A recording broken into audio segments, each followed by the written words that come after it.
सरोजेंद्र सनातनी में समस्त श्रद्धेय सनातनी बंधुओं का स्वागत है। आज हम बात करेंगे श्री दुर्गा सप्तशती पाठ के विषय में। अभी कुछ ही समय पूर्व हमने शरदोत्सव मनाया है और नवरात्रियों में सभी ने दुर्गा सप्तशती का पाठ भी किया है, किंतु ये जिज्ञासा समस्त लोगों के मन में बनी रहती है कि श्री सप्तशती का पाठ किस प्रकार से करना फलदायी रहता है। ज्यादातर स्त्रियां और अन्य लोग भी इस पाठ को प्रतिदिन एक पाठ के हिसाब से करते हैं और 9 दिन में इसे समाप्त करने के लिए वो कभी कभी 2 पाठ भी पढ़ लेते हैं। लेकिन इन पाठों का क्रम किस प्रकार से सही तरीके से हो, इसके संबंध में मैं आपको एक घटना बताने जा रही हूँ। इस प्रकार से पाठ करने का विवरण दिया है महोपाध्याय देवऋषि श्री कलानाथ जी शास्त्री जी ने कल्याण पत्रिका के कृपानुभूति अंक में, और उन्होंने अपना अनुभव बताया और ये बताया कि इस तरह से पाठ करने में उन्हें बहुत लाभ प्राप्त हुआ, उन्हें बहुत सारे उच्च पदों की प्राप्ति हुई और इसके साथ साथ उन्हें संतान भी प्राप्त हुई जो जीवित रहीं और स्वस्थ रहीं। आप यहाँ ये जरूर कहना चाहेंगे कि मुझे इस बारे में ये वीडियो नवरात्रियों के पहले ही बना लेना चाहिए था और इसके लिए मैं आपसे क्षमा मांगती हूँ। दरअसल नवरात्रियों के पहले बहुत खोजने पर भी मुझे ये अंक नहीं मिला और अब मुझे याद आया कि ये मैंने अपने पोते को पढ़ने को दिया था। इसीलिए अब जब ये अंक मेरे पास आ गया है तो मैंने सोचा कि मैं आपको इस बारे में अवश्य सूचित करूं और आप भी इसका पाठ करके जीवन में जो प्राप्त करना चाहते हैं वो आसानी से प्राप्त कर सकते हैं, क्योंकि माँ तो सब पर दया करने वाली हैं। कहा भी गया है, पूत कपूत हो सकता है किंतु माता तो कभी भी कुमाता नहीं होती। तो चलिए मैं आपको कल्याण में प्रकाशित ये श्री कलानाथ जी शास्त्री का अनुभव बताती हूँ। शास्त्री जी बताते हैं कि हमारा परिवार दक्षिण भारत के संस्कृत विद्वानों का परिवार था, जो सदियों पूर्व दक्षिण भारत यानी कि तैलंग देश से उत्तर भारत में आ बसा था।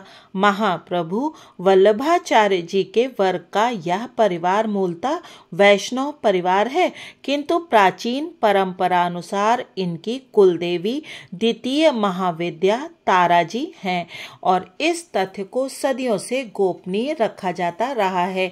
यही कारण है कि हमारे परिवार में जप और पाठ की वैष्णव और तांत्रिक दोनों परंपराएं सदा से चलती रही हैं। मेरे पिताजी भट्ट श्री मथुरानाथ शास्त्री जी सुप्रसिद्ध संस्कृत विद्वान थे। वे प्रतिदिन विभिन्न मंत्रों का जप और धर्म ग्रंथों का नियमित पाठ करते थे।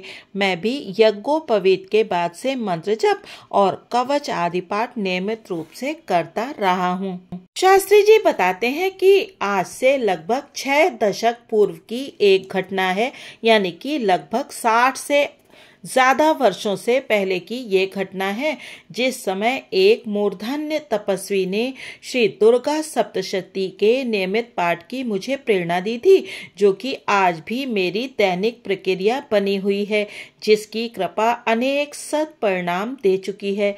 मैं जयपुर में उच्च पद पर कार्यरत था। परिवार प्रतिष्ठित था, किंतु संतति के साथ ये समस्या थी कि संतान होते ही मृत्यु मुख में चली जाती थी। इसके लिए शास्त्री जी ने बहुत सारे उपाय किए। शास्त्री जी बताते हैं, इसी बीच एक बार मेरी भेंट पूज्य संत श्री हरिहरानंद नाथ से हुई। उन्हें जब मैंने अपने यहाँ चल रही कुलदेवी जी की महाविद्या की परंपरा के बारे में बताया तो उन्होंने मुझे एक नियमित पाठ की प्रेरणा दी और कहा कि दिन में कैसा भी नित्य कर्म करते रहो, पर उसके साथ श्री दुर्गा सप्तशती के एक नियमित साप्ताहिक पाठ का व्रत भी ले लो, जो सब तरह की कामनाओं की पूर्ति करने वाला है। 1 सप्ताह में पूर्ण होने वाले इस पाठ का नाम उन्होंने बताया पाठोयम वरकारः, अर्थात ये पाठ वरदायी है, यानी कि वर को देने वाला है, और इसकी अवधि 1 सप्ताह की बताई, जो मंगलवार को प्रारंभ होगी, सोमवार को पूरी होगी। श्री दुर्गा सप्तशती के 13 अध्याय 7 दिन में पूरे होंगे, जिनका क्रम प, ठ, य, व, र, क, रा इन अक्षरों के अनुरूप होगा। यही पाठोयम वरकारः बनेगा। पा अपने वर्ग का पहला अक्षर है, अतः पहले दिन पहला अध्याय होगा। ठ अपने वर्ग का दूसरा अक्षर है, अतः दूसरे दिन अगले 2 अध्याय होंगे। य पहला अक्षर है, य, र, ल, व, अतः तीसरे दिन 1 अध्याय चौथा होगा। व चौथा अक्षर है, अतः चौथे दिन 4 अध्याय होंगे। र दूसरा अक्षर है, अतः 5वें दिन 2 अध्याय होंगे। क पहला अक्षर है, अतः 6ठे दिन 1 अध्याय होगा। अंतिम अक्षर र दूसरा है, अतः अंतिम दिन 7वें दिन अंतिम 2 अध्याय होंगे। इस प्रकार साप्ताहिक पाठ पूरा होगा। चलिए इसको अब जरा विस्तृत रूप में समझते हैं। प्रथम दिन यानी कि मंगलवार को पहला अध्याय पढ़ा जाएगा और दूसरे दिन यानी बुधवार को 2 अध्याय होंगे, यानी दूसरा और तीसरा। तीसरे दिन एक ही अध्याय का पाठ करना है, अर्थात चौथा, और चौथे दिन 4 अध्याय होंगे, यानी कि 5वां, 6ठा, 7वां और 8वां, और 5वें दिन 2 अध्याय होंगे, यानी कि 9वां अध्याय और 10वां अध्याय, और 6ठे दिन 1 अध्याय होगा, यानी कि 11वां अध्याय, और अंतिम दिन अर्थात 7वें दिन, यानी कि यदि मंगलवार से पाठ प्रारंभ किया तो सोमवार को 2 अध्याय होंगे, यानी कि 12वां और 13वां अध्याय। तो शास्त्री जी बताते हैं, इस प्रकार साप्ताहिक पाठ पूरा होगा। प्रतिदिन अधिक समय नहीं देना होगा। 5-10 मिनट का यह वरदाई पाठ क्या फल देता है, यह आप स्वयं अनुभव कर लेंगे। ऐसा उन संत ने मुझसे बताया। अगले मंगलवार से मैंने ये नियमित पाठ प्रारंभ किया, जो आज तक चल रहा है। इसे आज तक गोपनीय ही रखा है, किंतु अब आयु पूरी होने जा रही है, अतः कल्याण को इस रहस्य को सूचित करने की मन में प्रेरणा हुई है। इस वरदाई पाठ से मुझे निरंतर सत्परिणाम प्राप्त होते रहे हैं। एक से एक उच्च पद प्राप्त हुए तथा इसके बाद हुई संतान जीवित रही, स्वस्थ रही। सचमुच वरदाई सिद्ध हुआ है। पाठोयम वरकारः। इस प्रकार के नियमित पाठ के क्रम आध्यात्मिक और मानसिक शक्ति भी देते हैं। इष्ट देव का वरदान भी इनके माध्यम से मिलता है। अतः समस्त भारत में ऐसे नियमित पाठों की परंपराएं सदियों से चली आ रही हैं। ये इस धर्म प्रयाण देश की विशिष्ट आत्मबल देने वाली परंपराएं हैं। तो मैंने ये आपको पढ़कर सुनाया है कल्याण पत्रिका के जो विशेषांक निकलते हैं उसमें से कृपानुभूति अंक से पढ़कर और ये गोपनीय पाठ करने की विधि हमको बतलाई है महामहोपाध्याय देवऋषि श्री कलानाथ जी शास्त्री जी ने।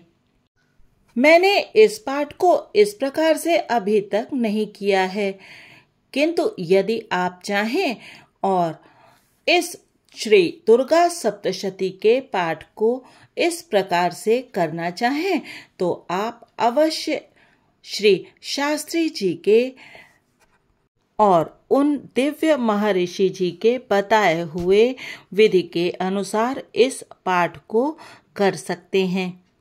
माँ तो अपने बच्चों को सदा सुखी और खुश ही देखना चाहती हैं, और वैसे भी संसार में किसी व्यक्ति से कोई मनोकामना करनी ही नहीं चाहिए। जो कुछ मांगना है वो स्वयं ईश्वर से, माँ से ही मांगना चाहिए। यदि आपको ठीक लगे तो आप इस विधि से श्री दुर्गा सप्तशती का पाठ कर सकते हैं। श्री शास्त्री जी के चरणों में सादर नमन कि उन्होंने इस गोपनीय पाठ को हमारे साथ शेयर किया। कल्याण पत्रिका के इस कृपानुभूति अंक में और भी बहुत सारे पाठकों ने और लेखकों ने अपनी अपनी अनुभूतियां शेयर की हैं, और यदि आपको ये अनुभूति और ये अनुभव अच्छा लगेगा तो मैं आपसे और बहुत सारे अनुभव शेयर करूंगी। मुझे आशा है कि आप इस वीडियो को लाइक करेंगे और चैनल को सब्सक्राइब भी करेंगे। अगले अंक में जानेंगे इसी तरह की भगवान की कृपानुभूति की कोई विशेष घटना। तब तक आप स्वस्थ रहिए, सानंद रहिए और ईश्वर के चरणों में अपना मन लगाए रखिए। जय हो मां।